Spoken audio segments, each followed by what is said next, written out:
दोपहर, जब सूरज आग उगल रहा था, माया पहली बार आर्यन के लिए खाना लेकर खेत पहुंचती है। अरे माया, तुम यहाँ? इतनी कड़ी धूप में आने की क्या जरूरत थी? मैं खुद घर आ जाता। कब आते आप? मैं कब से इंतजार कर रही थी। घर में अकेले बैठे बैठे मेरा दम घुटने लगता है।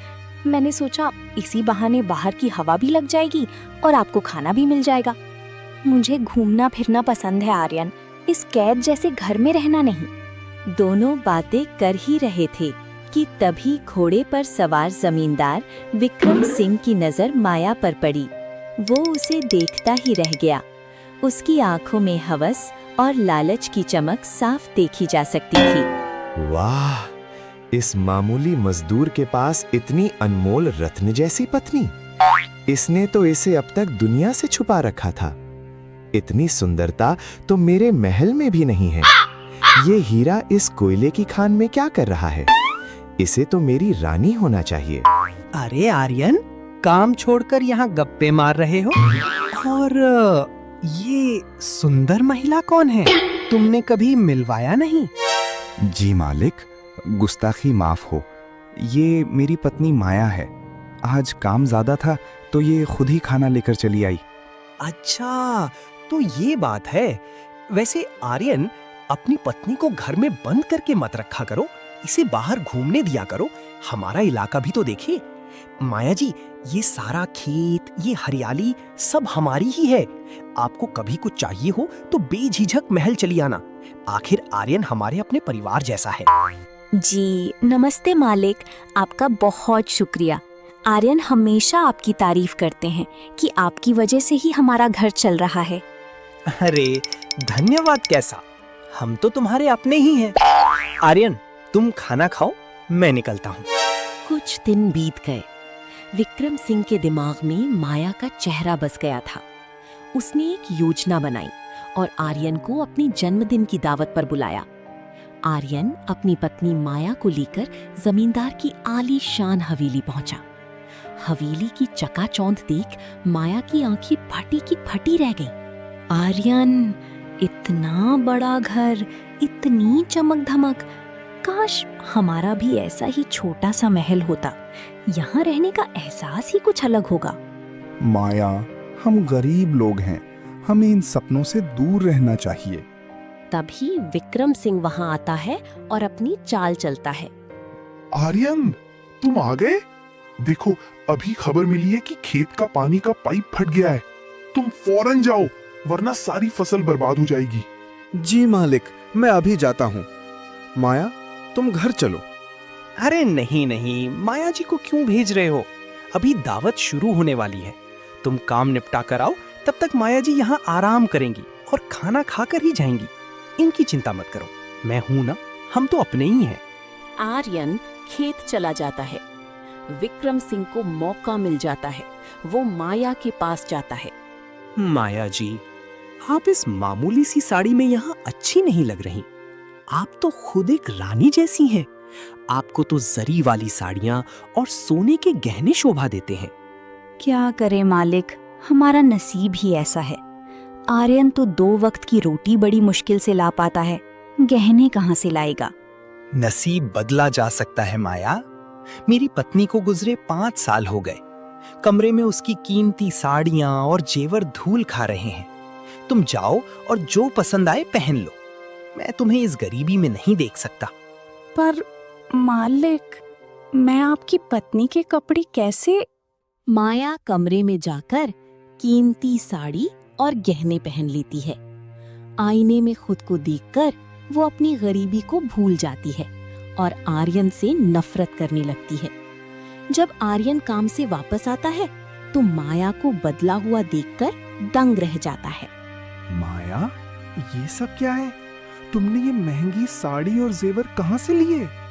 वो मेरी साड़ी पर कीचड़ गिर गया था तो मालिक ने ये दे दी। इसमें बुरा क्या है? कम से कम एक दिन तो मुझे अच्छा दिखने दो। दिन बीतते गए। माया और विक्रम सिंह चोरी छिपे मिलने लगे। विक्रम सिंह ने माया के मन में आर्यन के खिलाफ जहर भर दिया। एक दिन आर्यन घर पहुंचता है और माया को नए गहनों के साथ देखता है। माया, अब पानी सिर से ऊपर जा रहा है। ये सब कहां से आ रहा है? क्या तुम उस जमींदार के जाल में फंस रही हो? हाँ, फंस रही हूँ और मुझे अच्छा लग रहा है। तुम्हारी क्या औकात है आर्यन? तुमने आज तक मुझे क्या दिया? 2 वक्त की सूखी रोटी? उस जमींदार ने मुझे रानी की तरह रखने का वादा किया है। वो अमीर है, रसूखदार है, और तुम तो एक मामूली नौकर हो। माया, तुम ये क्या कह रही हो? वो तुम्हें सिर्फ इस्तेमाल कर रहा है। वो हमारा घर तोड़ रहा है। मेरा घर तो उसी दिन टूट गया था जब मेरी शादी तुम जैसी भिखारी से हुई थी। मुझे तुमसे आजादी चाहिए। मैं तुम्हारे साथ इस तंग झोपड़ी में नहीं मरना चाहती। मैं विक्रम सिंह के पास जा रही हूँ। तुम मुझे तलाक दे दो। तो क्या हमारा प्यार, हमारी कस्में सब झूठी थी? सिर्फ पैसों के लिए तुम एक बूढ़े जमींदार के पास जाओगी? प्यार से पेट नहीं भरता आर्यन। मुझे ऐशो आराम चाहिए जो तुम कभी नहीं दे सकते। अब यहाँ से चले जाओ, वरना मैं खुद चली जाऊंगी। आर्यन का दिल पूरी तरह टूट गया। उसे यकीन नहीं हो रहा था कि जिस पत्नी के लिए वो दिन रात मेहनत करता था, उसने चंद पैसों के लिए उसे ठुकरा दिया। वो समझ गया कि विक्रम सिंह ने उसकी सादगी का फायदा उठाकर उसका सब कुछ लूट लिया है। ठीक है माया, अगर तुम्हें दौलत में ही खुशी दिखती है तो मैं तुम्हारे रास्ते का कांटा नहीं बनूंगा।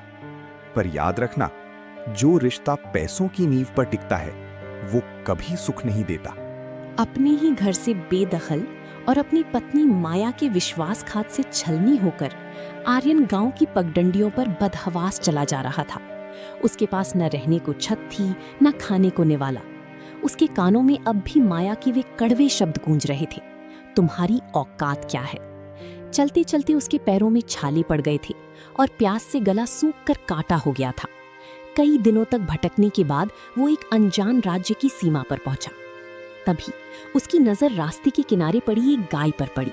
वो दर्द से कराह रही थी और उसके पैर से खून बह रहा था। बेचारी, तुझे भी इस बेरहम दुनिया ने चोट पहुंचाई है। ठहर, मैं अभी तेरी मदद करता हूँ। आर्यन ने अपनी फटी हुई कमीज का एक हिस्सा फाड़ा और पास के नाले से पानी लाकर गाय के जख्म को धोया। उसने बड़ी कोमलता से उसके पैर पर पट्टी बांधी। प्यासी गाय को देख वो पास के कुएं से पानी भर लाया और उसे पिलाया। तभी वहां 2 लठैत जैसे आदमी आ धमके। ओए, कौन है तू? हमारी गाय को कहाँ ले जाने की फिराक में है? जरूर ये कोई मवेशी चोर है। देख कैसे गाय को फुसला रहा है। पकड़ इसे। नहीं भाइयों, आप गलत समझ रहे हैं। मैं चोर नहीं हूँ। ये बेचारी घायल थी, मैं तो बस इसकी सेवा कर रहा था। चुप कर। ये हमारे सेठ धर्मदास की सबसे प्रिय गाय है। चल हमारे साथ, सेठ जी ही तेरा फैसला करेंगे। आर्यन को पकड़कर सेठ धर्मदास की आलीशान हवेली ले जाया गया। सेठ धर्मदास एक शांत और समझदार व्यक्ति थे। युवक, तुम्हारी इतनी हिम्मत कि तुमने मेरी गाय चुराने की कोशिश की। जानते हो इसकी सजा क्या है? सेठ जी, सजा देने से पहले एक बार गाय के पैर को देख लीजिए। उसे गहरी चोट लगी थी, वो चल भी नहीं पा रही थी। मैंने पट्टी बांधी है ताकि उसका दर्द कम हो सके। मैं तो बस इसके मालिक का इंतजार कर रहा था। सेठ जी ने बाहर जाकर देखा। गाय अब शांत थी और उसके पैर पर सलीके से पट्टी बंधी थी। सेठ जी का गुस्सा तुरंत शांत हो गया। उन्हें अपनी गलती का एहसास हुआ। मुझे माफ करना युवक, मेरे आदमियों ने तुम्हें समझने में गलती की।